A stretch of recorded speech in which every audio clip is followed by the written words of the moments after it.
نبی پاک صلی اللہ علیہ وسلم کے مدینے آنے سے پہلے ایک شخص تھا، عبداللہ بن ابی سلول اس کا نام تھا. تو مدینے والے لوگ اس کو اپنا پیشوا مانتے تھے، اوس بھی خزرج بھی. اس کی تاج پوشی بھی کی، بڑی اس کی منتا تھی. جب حضور آ گئے تو اس کا کاروبار بند ہو گیا. اب لوگ یہ نہیں سمجھتے کہ میں غلط ہوں، لوگ کسی کے مفادات کو ٹھیس پہنچتی ہے تو مخالفت کرنے لگ جاتا ہے. اب اس کے حالات جب خراب ہوئے تو اس نے پتہ کیا کیا، جھوٹ موٹ کا کلمہ پڑھ لیا. سمجھ آ رہی ہے باتوں؟ جھوٹ موٹ کا. اور منافقوں کا ایک ٹولہ اس نے تیار کر لیا جس کا قرآن مجید نے سورہ منافقون میں ذکر کیا. ایک جنگ کا موقع تھا، نبی پاک صلی اللہ علیہ وسلم تشریف لے گئے تو عبداللہ بن ابی سلول بھی چلا گیا. حضرت عمر فاروق رضی اللہ تعالیٰ عنہ کے غلام تھے، وہ پانی لینے کنویں پہ گئے. ادھر سے انصار میں سے، چونکہ حضرت عمر کے غلام مہاجر تھے، انصار میں سے ایک شخص پانی لینے پہلے سے آیا ہوا تھا. پانی بھرنے میں کوئی اختلاف ہو گیا، جھگڑا ہو گیا، مار کٹائی تک نوبت آ گئی. حضرت عمر کے غلام نے کچھ چیز مار دی، اس شخص کو زخمی ہو گیا. اس نے پکارا، عبداللہ بن ابی سلول نے سمجھا کہ موقع اچھا ہے، دوڑا ہوا آیا اور آ کر اس نے کہا انصار مدینہ بھاگ کے آؤ، جلدی آؤ. اور بڑے غلط جملے استعمال کیے. کہنے لگا اگر ان لوگوں کو تم اپنا بچا کچا کھانے کو نہ دیتے مہاجروں کو تو آج یہ تمہارے سر پہ نہ بیٹھتے. معاذ اللہ ایسی باتوں پہ کہا کریں. بولے یہ روزمرہ کی گفتگو میں عادت بنائیں، کوئی ایسی بات کرنی ہو تو معاذ اللہ استغفر اللہ کہہ کے کرنی چاہیے. اس نے کہا کہ معاذ اللہ اب ان کو بچا کچا نہ دیں تو یہ ہمارے سر پہ نہ بیٹھتے. شور کیا اس نے. ہمارے ہاں بھی سیانے بندے پنچایت کے لوگ وہ کہتے ہیں تو اس برادری کے بچے سے ہی مار کھا ہے، پتہ ہی نہیں چلا، جا اسے مار کے آ، سر پھاڑا، یہ کر، پھوڑ دے اس کا سر اور دیکھ میں دیکھ لوں گا بعد میں جو ہوگا. یہ عقل مند لوگوں کے مشورے نہیں، یہ جاہل لوگوں کے مشورے. ناراض نہ ہونا، پر یہ نبی پاک صلی اللہ علیہ وسلم نے فرمایا ہے، حضور کا فرمان ہے. یہ کن لوگوں کا کام ہے؟ بول کے بتائیں، بول کے. پڑھے لکھے سیانے بندے اس طرح کے مشورے یہ بالکل نہیں دیتے، جاہلوں کا کام. پکارا، مہاجر سارے اکٹھے ہو گئے، انصار سارے آ گئے. اور جب انصار آئے تو مہاجرین کو بھی پکارا، مہاجر بھی آ گئے. اب وہ گتھم گتھا ہونے لگے تو کسی نے جا کے محبوب پاک کے کان میں کہا یا رسول اللہ وہاں تو مہاجر انصار لڑنے لگے، وہ پرانی لڑائیاں پھر سے جاگ گئی ہیں. نبی پاک تشریف لائے، حضور نے وہاں لفظ بیان کیے، فرمایا یہ تم نے کیا جاہلوں جیسا کام شروع کیا ہوا ہے. یہ کون سا کام ہے؟ اللہ کرے ہم سب اس کام سے باز آ جائے، آمین تو کہنا. اور تو اس برادری کے منڈے کوئی مار کھائے. برادری کیا ہوتی ہے؟ برادری تو تعارف کے لیے. اونچ نیچ کہاں سے آ گئی؟ کہا میرے رسول پاک علیہ الصلوۃ والسلام نے، فرمایا تم جاہلوں جیسے کام کر رہے ہو. صلح کرائی، بات رفع دفع کرائی، لوگ چلے گئے، معاملہ ٹھنڈا ہو گیا. لیکن عبداللہ بن سلول نے کہا کہ میں یہ موقع خالی نہیں جانے دوں گا. پھر گیا اور جا کے انصار مدینہ سے کہنے لگا ایک دفعہ جا لینے دو مدینے، تم نے میری بات نہیں نہ سنی تو جو وہاں بڑے سردار بیٹھے ہیں ان سے بات کروں گا، اور معاذ اللہ ثم معاذ اللہ ہم ان بے عزت لوگوں کو مدینے سے نکال دیں گے، وہاں صرف عزت والے رہیں گے. یہ غلط جملے اس نے ادا کیے جس کو قرآن پاک نے سورہ منافقون میں بیان فرمایا ہے. اس نے یہ بات کی. ایک صحابی تھے حضرت زید رضی اللہ تعالیٰ عنہ، وہ سن رہے تھے. آ کے عرض کی یا رسول اللہ صلی اللہ علیہ وسلم عبداللہ بن ابی سلول تو اس طرح کہہ رہا ہے کہ مدینے جا کے عزت والے دوسروں کو نکال دیں گے، اور تم اگر اپنا بچہ انہیں نہ دیتے تو معاذ اللہ آج ایسا نہ کرتے. حضرت عمر نے بھی سن لیا. حضرت عمر نے بات سن لی، تلوار نکالی اور دوڑے. حضور نے بازو پکڑا، فرمایا کدھر جا رہے ہو؟ کہا یا رسول اللہ اگر آج سزا نہ دی تو کل اور بات بھی کرے گا، اور اگر آج ایک قتل ہو گیا تو باقی سیانے بن جائیں گے. یا رسول اللہ مجھے چھوڑے، میں ماروں گا. حضور نے فرمایا عمر چپ کر، وہ جھوٹ موٹ کا کلمہ پڑتا ہے، لوگ کہیں گے کہ محمد ابن عبداللہ نے اپنے ساتھی مارنے شروع کر دیے. چپ کر، حوصلہ کر، صبر کر، دلیری کر. حضرت عمر کہتے ہیں میری حضور کے کہنے پر میں ٹھہر تو گیا، پر وہ میرے اندر جو آگ لگی ہوئی تھی ٹھنڈی نہیں ہو رہی. کہتے ہیں میں چپ تو کر گیا. نبی پاک علیہ الصلوۃ والسلام نے پوچھا عبداللہ بن ابی سلول سے تو نے یہ کہا ہے؟ کہنے لگا حاشا وکلا میں نے بات ہی نہیں کی. نا اب لوگ کہنے لگے کہ زید تو نوجوان ہے تو یہ بوڑھا آدمی ہے، چلو صحیح کہتا ہوگا. حضور بھی خاموش ہو گئے.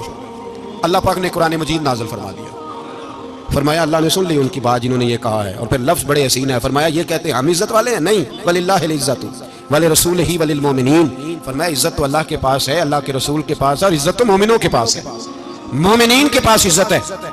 یہ قرآن پاک نے سارا مضمون بیان کر دیا کہ عبداللہ بن ابی سلول غلط کہتا ہے اور حضرت زید صحیح کہتے ہیں. حضور نے کچھ نہیں فرمایا، جا رہا ہے قافلہ. جب مدینے کی سرحد آ گئی نا، حدود مدینہ منورہ کی شروع ہوئی، تو عبداللہ کا اپنا بیٹا، اس کا نام بھی عبداللہ بن عبداللہ تھا، اپنا بیٹا اس کا بڑا مخلص جانثار غلام تھا میرے رسول پاک صلی اللہ علیہ وسلم کا، وہ تلوار لے کے مدینے کی حد پہ کھڑا ہو گیا اور کہنے لگا میرے باپ تو نے اتنی بے ایمانی کے لفظ کہے کہ میں ان کو نکال دوں گا، کہے اپنی زبان سے کہ میں ذلت والا ہوں، رسول پاک کو اللہ نے بڑی عزت عطا فرمائی، کہے ورنہ میں تیری گردن کاٹ دوں گا، بول کہے حضور بھی عزت والے اور نبی پاک کے غلام بھی عزت، کہے اپنی زبان سے کہے میرے رب کا یہ فرمان ہے وَرَفَعْنَا لَكَ ذِكْرَكَ، ابھی میں خود تیرے لیے تیری شانوں کو بلند فرما دوں گا۔ تو کہا تو دشمن ہو کے کہنے لگا میرے بیٹے مجھے معاف کر دے، مصطفیٰ تو بڑی عزت والے ہیں، ان کے غلام شانوں والے۔ جب بیٹا تلوار لے کے سامنے کھڑا ہوا، شہرت ہوئی، اب نبی پاک نے حضرت عمر کی طرف دیکھا، کہا عمر تیری بات صحیح تھی، اب جو ہوا یہ زیادہ صحیح تھا، وہ میں نے تجھے کہا حوصلہ کر، تدبر کر، وقت کا انتظار کر، یہ صحیح ہوا کہ وہ صحیح تھا۔ تو حضرت عمر فاروق کہنے لگے یا رسول اللہ میں گواہی دیتا ہوں آپ واقعی اللہ کے سچے رسول ہیں صلی اللہ علیہ۔ اتنی اچھی رائے، وقت فیصلہ کرتا ہے، تدبر سے چلے، دانائی سے چلے، علم پیدا کریں، بردباری۔ ہمیں کئی دفعہ سجدہ صاف کرنا پڑتا ہے، ہم جو کہتے ہیں بات اس کے الٹ نکل آتی ہے۔ ہم کسی شخص کے بارے میں کوئی تبصرہ کر بیٹھتے ہیں، کچھ عرصے کے بعد ہمیں پتہ چلتا ہے کہ وہ تو ایسا تھا ہی نہیں، ہم نے غلط بات کر لی۔ ہم بغیر تحقیق کے، بغیر تفتیش کے، حوصلہ نہ ہونے کی وجہ سے، صبر نہ ہونے کی وجہ سے ہم بہت سارے کام کر گزرتے ہیں، پھر ہمیں نقصان ہوتا ہے۔ اپنی زندگی میں علم نہ چھوڑیں، حوصلہ نہ، لڑائیاں ہوتی ہیں نا گھروں میں، اس کی وجہ خامد ہوتا ہے، بیوی نہیں ہوتی۔ یہ بات گھر جا کے بتانا کہ آج انہوں نے کہا لڑائی کی وجہ کون ہوتا ہے، نہ بولو تسی پر میں تے آ کے چڑھیا ہے، وہ تو ریکارڈ ہو گیا ہے۔ لڑائی کی وجہ کون ہے؟ جڑے باتیں لڑتے ہیں وہ کندے ہی نہیں پے۔ وجہ کون بنتا ہے جی؟ کیوں بلا؟ اس لیے کہ نبی پاک صلی اللہ علیہ وسلم نے فرمایا عورت کی اگر آدھی ہے تو تیری تو پوری ہے نا، جس کا مطلب ہے لڑائی اگر بچ سکتی تھی تو مرد کی وجہ سے بچ سکتی تھی، گھر میں امن ہو سکتا تھا۔ کہتے ہیں یہ بڑی بیوقوف ہے میری سنتی نہیں، تو میں نے کہا جو اس سے بحث کر رہا ہے وہ سیانا ہے، بولیں جو بحث کر رہا ہے وہ عقل مند ہے۔ بندہ تو چلو تھا وہ دانشور شیکسپیئر، باتیں بعض اوقات اس کی کچھ ایسی ہیں، اس سے کسی نے پوچھا تھا عورتوں سے کون جیت سکتا ہے بحث میں، تو اس نے کہا تھا وہ جو ان سے بحث نہ کرے، جو ان سے بحث ہے۔ تو بھائی تو وجہ اس لیے کہ حوصلہ تو نہیں کرنا تھا۔ نبی پاک علیہ السلام نے فرمایا بی بی ٹیڑھی لکڑی ہے، سیدھی کرنے کی کوشش کرو گے تو ٹوٹ جائے گی، سیدھی تو پھر کتنا بیوقوف ہے جو پتھر سے سر رگڑ رہا ہے، کتنا نادان ہے جو یہ حرکت کر رہا ہے، دریا میں چھلانگ لگا کے کہتا ہے ڈوبوں گا نہیں۔ تو بھائی حوصلہ پیدا کرے، علم پیدا کرے، بہت ساری ایسی باتیں کرے گی جس میں اشتعال آئے گا، فٹافٹ 3 لفظ طلاق کے دے دیے، اب بھاگا گیا مفتی صاحب کے پاس، او ہو 4 بچوں کا کیا بنے گا؟ اور یہ بات پکی ہے کہ بچوں کو صرف ان کی ماں ہی پال سکتی ہے، ان کی ماں۔ اور بات مجھے نہیں بھولتی، ایک شخص نے بیوی کو طلاق دے کے دوسری شادی کی، اس کا بیٹا تھا 10 سال کا، اس نے اپنے بیٹے سے کہا کہ بیٹے بتا پرانی اماں صحیح تھی یا یہ صحیح ہے؟ اس نے کہا نہیں ابا وہ تو جھوٹ بڑے بولتی تھی، یہ صحیح ہے۔ وہ جھوٹی تھی، وہ جھوٹ بڑے بولتی تھی میری سگی اماں، یہ سچ بولتی ہے۔ اس نے کہا وہ کیسے؟ کہنے لگا اس لیے کہ میں کوئی شرارت کرتا تھا تو میری سگی اماں مجھے تھپڑ مارتی تھی، وہ کہتی تھی تجھے روٹی نہیں دینی، جا دوڑ جا گھر سے۔ تو میں دوڑ جاتا تھا تو جھوٹ بولتی تھی نہیں دینی، پھر آدھے گھنٹے کے بعد مجھے ڈھونڈنے لگ جاتی تھی، ڈھونڈ کے لاتی تھی، پھر میری منت کرتی تھی، پھر مجھے کہتی تھی نہ مجھے ستایا کر، پھر میرا ماتھا چومتی تھی، پھر میری مرضی کا کھانا بنا کے دیتی تھی، پھر میرے منہ میں لقمے ڈالتی تھی۔ جھوٹی تھی، پہلے کہتی ہے نہیں دینی، پھر پیچھے بھاگتی ہے۔ یہ سچی ہے، میں شرارت کرتا ہوں تو تھپڑ مار کے نکالتی ہے، پھر میں منتیں کرتا ہوں پر روٹی نہیں دیتی، پیر پکڑتا ہوں نہیں دیتی، سچ بولتی ہے، اپنی بات پہ ڈٹ جاتی ہے۔ او بھائی بچے اس کی ماں ہی پال سکتی ہے، تو نے 3 جملے کہتے سوچا ہی نہیں، تیرا کا گیا تو یہ تو نئی بیوی ملے گی، اور اس کا بھی کیا گیا، اس کو بھی شاید شوہر مل جائے۔ ان پھولوں کی پرورش صرف ان کا مالی کر سکتا ہے، دوسرا کر سکتا؟ تو تو نے حوصلہ ہی نہیں کیا۔ ٹھیک ہے غلطی بیوی کی تھی پر تو مرد تھا نا، تیرے پاس تو دلیری تھی، فٹافٹ 3 طلاق کے جملے کہہ دیے۔ اور میرے رسول پاک علیہ السلام نے فرمایا جائز کام بڑے ہیں پر طلاق جائز تو ہے پر میرے رب کو پسند نہیں، اللہ کو پسند۔ تو نے مالی بگا دیا جس نے تیرے گھر کا باغ سینچنا تھا۔ تو بھائی یہ حوصلہ نہیں، درجنوں طلاقیں، 20 کیس، اور ابھی وہ شادی کے پورے کپڑے نہیں پہنے تو طلاق پہلے، اس کی وجہ یہ کہ حوصلہ نہیں، صبر نہیں، رضا نہیں، ہم احساس نہیں کرتے۔ اگر تو یہ سمجھ جائے کہ بس اللہ نے جو میرے لیے بہتر سمجھا مجھے دے دیا، صحیح ہے میری آزمائش ہے، کیا ہے کچھ ہے جو اس نے بہتر سمجھا مجھے اس نے، پھر تو سکھی ہو جائے، تیرے لیے جینا آسان ہو جائے، پھر تو بہت ساری پریشانیوں سے آزمائشوں سے دور ہو جائے۔ میرے نبی پاک علیہ السلام نے ہمیں حوصلہ کرنے کا حکم دیا، دلیری۔ 2-3 سال شاید پچھلے سال یا اس سے پچھلے سال حج کے موقع پہ نا ہمارے پاکستان میں تو بڑے بڑے انوکھے واقعات ہوتے ہیں نا، سننے سے کیا، میں کہتا ہوں وہ عبرت کے لیے ہوتے ہیں. جعلی ویزے لگوا دیے حج کے کسی ایجنٹ نے، اللہ کے مہمانوں کو بھی لوگ لوٹ لیتے ہیں. جعلی ویزے لگوا دیے. اور مزے کی بات یہ ہے کہ پاکستانی ایئرپورٹ سے گزر بھی گئے وہ ویزے والے، اور احرام باندھے لوگ جدے پہنچ گئے. 4 آدمی تھے، انہوں نے ویزا دیکھا تو کہا نقلی، آپ کو واپس جانا پڑے گا. اگلی فلائٹ سے وہ لوگ واپس آئے. آپ مجھے بتائیے ان کی جب وہ چھوٹے چھوٹے کلپ آئے، میڈیا نے ان کی باتیں سنی تو ان کے آنسو نہیں تھمتے تھے. ایک آدمی احرام باندھ کے گیا ہے، معمولی سمجھتے ہیں آپ؟ میرے جیسا غریب آدمی کبھی اس نے ارادہ کیا اور مدینے جانے کا لیٹ ہو جائے تو کلیجہ پھٹنے کو آتا ہے. کچھ مجبوریاں پیروں میں آ جائے، نہ جا سکے تو پتہ نہیں کتنی توبہ کرنے کو دل کرتا ہے کہ کہیں غلطی تو نہیں ہو گئی، کوئی ایسی بات تو نہیں نکل گئی. یقین کریں طبیعت پریشان ہو جاتی، یار کوئی ایسا کام تو نہیں ہوگا جس کی وجہ سے یہ بات ہوئی. 4 آدمی لوٹ آئے، حالات خراب ہو گئے، لوگ رو رو کے قصے سناتے تھے. لیکن میرے رسول پاک علیہ السلام کا حوصلہ دیکھو. حضور کعبے کا بھی کعبہ، حضور مالک، حرم کے مالک مطلق، جن کے صدقے اللہ نے کعبہ کو بیت اللہ بنایا. حاجیو آؤ شہنشاہ کا روضہ دیکھو. کعبہ تو دیکھ چکے، اب کعبے کا بھی کعبہ دیکھو. حضور 1400 صحابہ کو لے کے گئے عمرہ کرنے.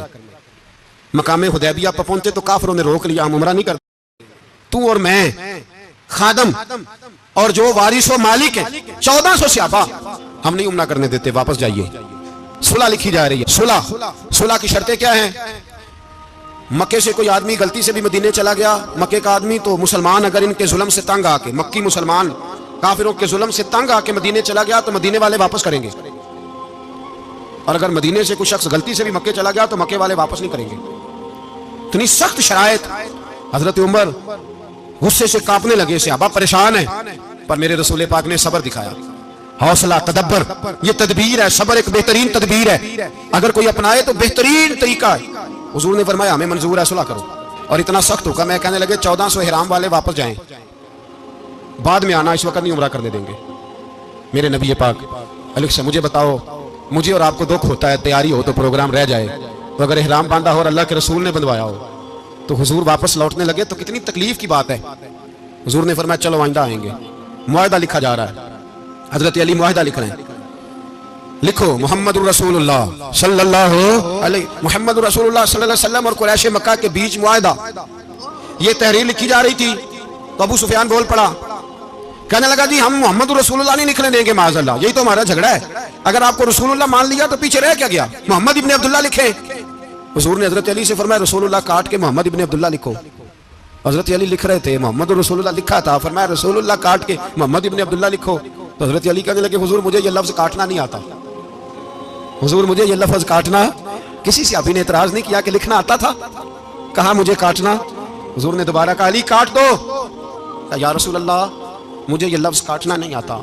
میرے حبیب نے تیسری دفعہ کہا علی کاٹو.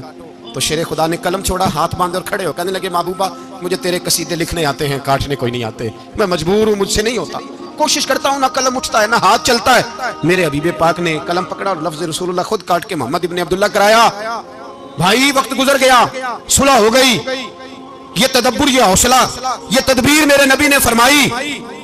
اب تو 1400 کو مکے نے نہ داخل ہونے دیا، لیکن 1 سال ہی گزرا، تھوڑا ہی وقت گزرا، میرے رسول پاک 10,000 کو لے کے مکے میں داخل ہو گئے. 10,000 اس نے فائدہ دیا. حکمت کیا تھی، تدبر کیا تھا؟ قریش روز لڑائی کرنے آ جاتے تھے، تبلیغ ہی نہیں کرنے دیتے تھے. ان سے صلح ہو گئی تو نبی پاک نے کیسر کو خط لکھا، کیسر روم کو، ہرقل کو. دور دراز تبلیغ پھیل گئی، مسلمان 1,00,000 سے زیادہ ہو گئے. ان کی طرف سے اصحاب و لڑائی بند ہو گئی. میرے حبیب پاک علیہ السلام کے حوصلے نے کمال دکھایا، اس تدبیر نے فائدہ دیا امت مسلمہ کو. 10,000 کا لشکر لے کے حضور کعبے میں داخل ہوئے. کل جو ابو سفیان کہتے تھے نا محمد رسول اللہ لکھنے نہیں دوں گا، آج وہ خود کہہ رہے تھے اشہدو ان لا الہ الا اللہ واشہدو ان محمد رسول اللہ صلی اللہ علیہ. کل جو کہہ رہے تھے کہ میں یہ لفظ نہیں لکھنے دوں گا، آج ابو سفیان کی حویلی میں لاکھوں لوگ، ہزاروں لوگ بیٹھے تھے اور سارے کہہ رہے تھے محمد الرسول اللہ، محمد الرسول اللہ، محمد الرسول اللہ صلی اللہ علیہ وسلم. میرے محبوب کی تدبر نے، فقاہت نے، اور پھر کمال ہوا. 1400 کہاں اور 1,44,000 کہاں، 1400 کہاں اور 1,44,000. 1400 کو نہیں جانے دیا عمرہ کرنے. میرے رسول پاک 1,44,000 کو لے کے حج کرنے چلے گئے. حضور نے حج کیا، ہر طرف لبیک لبیک کی صدائیں بلند ہوئی. یہ میرے نبی پاک کا تدبر ہے، حوصلہ ہے. اگر وقتی طور پہ حوصلہ کر جاؤ گے، دلیری کر جاؤ گے، آنے والا وقت آسان ہو جائے. حوصلہ نہیں، صبر نہیں، سکون نہیں. دو چار باتیں، یہاں تک کہ لوگ ابا جی کی بات برداشت نہیں کرتے، ایسے جملے کہہ دیتے ہیں جو دوبارہ پلٹ کے نہیں آتے، ماں کو لفظ نہیں بولتے، باپ کی روح تک چھلنی کر دیتے ہیں وہ جملے، لیکن لوگ اس وقت حوصلہ کرنے، اور ہم پنجابی لوگوں نے تو گنجائش ہی بڑی دے دی ہے، کہتے ہیں بچہ ہے جی ایک ہی ہے، ایک میں حوصلہ کرے کی ہے ماشاءاللہ، تو اگر جوان ہو گیا تو کہتے ہیں گرم خون ہے مکہ کم، اگر بوڑھا ہو گیا تو کہتے ہیں بوڑھوں میں حوصلہ نہیں ہوتا، نہ بچے میں نہ تو کس میں حوصلہ ہوگا؟ بولیں کسی میں بھی نہیں، چھٹی سب کو فتویٰ مل گیا نا، یہ بچہ ہے جی ابھی، یہ تو بچہ ہے، آپ تو سیانے بیانے ہیں، یہ بچہ ہے، کمال ہو گئی ہے بھائی، کیا مطلب ہے بچہ ہے؟ بچے کو سارا پتہ ہے، ہر چیز اسے آتی ہے، حوصلہ کرنا ہی نہیں آتا، اور پھر کہہ دیا وہ تو گرم خون ہے، وہ کیا بات کرتے ہو گرم خون؟ ابے کے گلے پڑ گیا گرم خون، اس کو کھڑا کرو نا ایس پی کے سامنے اور اس کو مار تھپڑ اس کے منہ پہ، تیرے گرم خون کا پتہ چلے، غریب کے یہ گلے پڑ گیا، اس کو کھڑا کرو ایس ایچ او کے سامنے، پھر پتہ چلے گا خون کتنا گرم ہے، وہاں بالکل چپ ہے، بالکل خاموش ہے، اور گرم خون اس کا صرف اماں کے لیے، جلال صرف رہ گیا اگر غریب گھر کی بیٹی بیاہ کے لایا تو صرف اس کے لیے، کوئی ایسی بات نہیں، ہم بڑے سیانے، ہمارا غصہ بڑا سمجھدار ہے، ہمارا وہ گرم خون بڑا سیانا ہے، وہ جہاں دیکھتا ہے کہ معاملہ ہلکا ہے تو وہاں وہ گرم خون جلال میں، اور جہاں دیکھتا ہے کہ سامنے والا تگڑا ہے تو وہاں وہ گرم خون فوراً ٹھنڈا ہو جاتا ہے۔ حوصلہ پیدا کرے، زندگی حوصلے مند لوگ جیتے، جو حوصلے مند نہیں ہوتے وہ تو زندگی کا ایک سال لطف سے نہیں جی پاتے۔ حوصلہ کریں، مسکرائیں، میرے نبی پاک صلی اللہ تعالی علیہ وسلم نے نا عثمان بن طلحہ کعبے کی چابی ان کے پاس ہوتی تھی، تو حضور نے ایک دن فرمایا عثمان، اچھا یہ نہیں تھا کہ عثمان خاص لوگوں کو چابی کعبہ کھول کے دکھاتے تھے، بلکہ ان کو قریش کی جانب سے یہ حکم تھا کہ جو بھی تجھے کہے تو نے کعبے کا دروازہ کھول دینا۔ نبی پاک علیہ الصلوۃ والسلام نے نا ہجرت سے 2-4 دن پہلے کہا کہ عثمان ذرا چابی دو، میں نے کعبہ اندر سے دیکھنا ہے، بڑے ٹھنڈے دل سے ذرا سننا، ادھر دیکھو میری طرف، ادھر دیکھیے گا ذرا میرے بھائی۔ میں نے ایک بندے سے کہا یار پانی کی بوتل دینا دکاندار سے، ایک ہے اس نے کہہ دیا نہیں میرے پاس، اس بات کا کوئی غصہ؟ بولیے، اور اگر وہ کہے سارے زمانے کو ملے گی آپ کو نہیں دینی، پھر بولیں میرا خیال ہے چپ کر کے ہنس کے آ جائیں گے، سوال ہی نہیں پیدا ہوتا، ہم کہیں گے مجھے نہیں نہ دینی، تو نے تو دکان اٹھا یہاں سے بند کر اسے، کیا مطلب ہے سب کو دینی ہے تجھے نہیں دینی، کیا معنی ہے اس کا؟ لے کے جاؤں گا، جھگڑا ہوگا، بحث کریں گے۔ عثمان بن طلحہ سے حضور نے فرمایا دروازہ کھولو، کعبہ دیکھنا ہے۔ عثمان کہنے لگا میں ساری دنیا کو دکھاؤں گا، آپ کو نہیں دکھاؤں گا۔ کتنی سخت بات ہے، پر قربان جائیں رسول اللہ کے حوصلے پہ صلی اللہ علیہ وسلم۔ عثمان کہتے ہیں میں نے یہ بات کی تو نبی پاک مسکرانے لگے، اور میں اچھا نہیں دینی، تو حضور نے نا مسکرا کے اور میری کمر پہ تھپکی دی، فرمایا اچھا یاد رکھنا یہ چابی میں تجھ سے لے لوں گا، اور جس کو میرا دل کرے گا میں اس کو دوں گا۔ عثمان کہتے ہیں روز رات کو نبی پاک کے یہ جملے میرے کانوں میں گونجا کرتے تھے، گونجتے تھے کہ حضور نے فرمایا۔ کہتے ہیں جس دن پتا چلا نا نبی پاک 10,000 کا لشکر لے کے آ رہے ہیں، تو ابو سفیان میٹنگیں کر رہے تھے، مکے کے سارے سردار تیاری کر رہے تھے، اور میرے کانوں میں ایک ہی لفظ تھا کہ حضور نے فرمایا میں چابی لے لوں گا، پھر جس کو میں چاہوں گا اسے دوں گا۔ عثمان کہتے ہیں حد ہو گئی، وقت گزر گیا، حضور آ گئے، طواف فرمایا، اور طواف کے بعد میرے نبی پاک علیہ السلام نے فرمایا بلاؤ نا ذرا عثمان کو۔ عثمان کہتے ہیں میں چابی لے کے آیا تو دوسرا جملہ کوئی نہیں، ساڈے نا کوئی بندہ مشورہ دے وہ نہ منیے، تے جے کام اونج ہو جائے نا جے جو نے مشورہ دیتا سی تے وہ نال ہی غوث پاک بن جاندا ہے، تینوں آکھیا سی نا فوراً ہی داتا علی اجمیری ہو جاتا ہے، وہ کہندے تینوں پتہ نہیں میں کٹا ولی اللہ، تینوں میں آکھیا سی میں نہ کر، اور بندہ پریشان ہوتا ہے کام الٹ ہو گیا، اور لاگوں آکھی جاندا ویکھو جی میں تے تانوں پہلوں ہی آکھیا سی، جی عجیب بات ہے، شیخ چلی کی طرح پیچھے پڑ جائے گا، میں نے تو پہلے ہی کہا تھا، او بس کر یار اب تو خواجہ معین الدین اجمیری ہو گیا، بس کر، مشورہ ہی ہوتا ہے، کسی کا مل جاتا ہے اور کسی کا نہیں لیا جاتا، فوری طور پہ بندہ اٹھ کے نا تو ولایت کی چوتھی سیڑھی پہ چڑھ جائے گا، کہے گا میں تو اب دالے وقت ہوں، میں کتبے دورہ ہوں، میں نے تجھے کہا نہیں تھا، اب بس کر یار، کئی دفعہ مشورے صحیح ہوتے ہیں، کئی دفعہ صحیح۔ بولیے نبی پاک صلی اللہ علیہ وسلم کی احد کے دن خواہش یہ تھی کہ اندر رہ کے لڑنا ہے، جوان صحابہ نے کہا باہر جا کے لڑائی کرنی ہے، حضور نے باہر جا کے جنگ کی، بظاہر مسلمانوں کو شکست ہوئی، حضور نے ایک دفعہ نہیں کہا کہ میں نے تمہیں کہا نہیں تھا اندر رہنا ہے، بس ہو گیا جو ہو گیا، اب اس میں فٹافٹ اگلے کو حوصلہ دو، کوئی حرج نہیں یار۔ نبی پاک سب بولیے صلی اللہ علیہ وسلم، میرے حبیب پاک علیہ الصلوۃ والسلام نے نا کہا عثمان کو بلاؤ، عثمان آئے تو عثمان کہتے ہیں میں نے چابی دی تو میں تیار تھا کہ اب میری بات ہوگی اور رسوائی ہوگی، لیکن کہتے ہیں قربان جائیں مصطفیٰ نے تو یہ جملہ بھی نہیں کہا کہ میں نے تجھے کہا نہیں تھا، یہ بھی نہیں کہا، حضور نے چابی لی، کعبے کے بت صاف کیے، نماز پڑھی، واپس آئے، فرمایا عثمان میرا وعدہ تھا تیرے ساتھ کہ جس کو میں چاہوں گا چابی دوں گا، یہ لو چابی میں تجھے دینا چاہتا ہوں، لے لو رکھ لو۔ عثمان کہتے ہیں وہ چابی نہیں میرے طرف آ رہی تھی، میری طرف ایمان آ رہا تھا، وہ چابی نہیں آ رہی، ایمان آ رہا تھا میری جانب. کہتے ہیں میرے ہاتھوں میں چابی آئی اور میری زبان پہ کلمہ توحید جاری ہو گیا. بھائی تدبر، حوصلہ، صبر، رضا. ہمیں تو ٹائم بھی نہیں گزارنا تھا. گھر کا ماحول، گھر کے اندر رہ کے لوگ دکھی ہیں، اس لیے کہ ہماری طبیعتوں میں حوصلہ نہیں. ایک منٹ کے لیے نہیں، ایک سیکنڈ کے لیے بھی ہم یہ برداشت نہیں کرتے کہ چلو تھوڑا انتظار کریں، وقت کو دیکھیں، موقع کو دیکھیں. میرے نبی پاک علیہ الصلوۃ والسلام پہ اتنی مصیبتیں آئیں کہ پہاڑ پہ آتی تو وہ ریزہ ریزہ ہو جاتے، لیکن کسی مقام پر بھی حضور علیہ الصلوۃ والسلام شکوہ کرتے نظر نہیں آتے. ہم غریبی کا رونا روتے ہیں، ہر چوتھا آدمی کہتا ہے بڑا غریب ہوں، لیکن میرے نبی پاک علیہ الصلوۃ والسلام نے چوتھے دن کھجور کھائی، سرکہ کھایا ہے اور موٹے بان کی چارپائی پہ آرام کیا. حضرت عمر نے کہا حضور کتنی تکلیف ہے؟ فرمایا عمر کوئی تکلیف نہیں، تھوڑا سا تو وقت ہے، جنت میں جائیں گے، ساری نعمتیں اللہ نے ہمارے لیے تیار کی ہوئی ہے. راضی برضا، راضی بالرضا، کوئی کسی قسم کا مسئلہ. ہمیں آزمائشیں آتی ہیں، تکلیفیں آتی ہیں، بیماریاں آتی ہیں، لوگ چھوٹی چھوٹی بات پر پریشان ہو جاتے ہیں، ذرا سی بات پر شکوہ کرتے ہیں. میرے رسول پاک علیہ السلام نے فرمایا جب میرا رب کسی کو بیمار کرتا ہے تو 2 فرشتوں کو بھیجتا ہے، جاؤ میرے بندے کی تیمارداری کر کے آؤ. اللہ اکبر، خود رب بھیجتا ہے، جاؤ میرے بندے کی.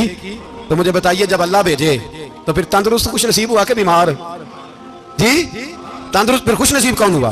میرے نبی پاک صلی اللہ علیہ وسلم نے فرمایا رب 2 فرشتے بھیجتا ہے، فرماتا ہے پتہ کر کے آؤ میرے بندے کا اس کا کیا حال ہے. حالانکہ اللہ سارے جانتا ہے. فرشتے آتے ہیں، واپس جاتے ہیں، رب کریم پوچھتے ہیں بتاؤ میرا بندہ کیا کہتا تھا؟ اللہ تجھے سارا ہی پتہ ہے، پر ہم سے پوچھتے تو بتا دیتے ہیں. مجھے کہتا تھا کہ میں اپنی رب کی رضا پہ بڑا ہی راضی ہوں. وہ تیری حمد کر رہا تھا، تیری تعریف کر رہا تھا، تیرا شکر کر رہا تھا، تیرے لیے کلمات حمد بیان کر رہا تھا. تو میرے نبی پاک علیہ السلام فرماتے ہیں، اللہ فرشتوں سے فرماتا ہے سنو پھر اگر میں اپنے بندے کو اس بیماری میں شفا دوں گا تو اس تندرستی سے زیادہ اچھی تندرستی دوں گا جو پہلے اسے عطا کی ہوئی تھی، پہلے سے اچھی صحت دوں گا. اور اگر اسے اس بیماری میں موت دوں گا تو پھر مرتے ہی اس کے لیے میں جنت کا فیصلہ فرما دوں گا.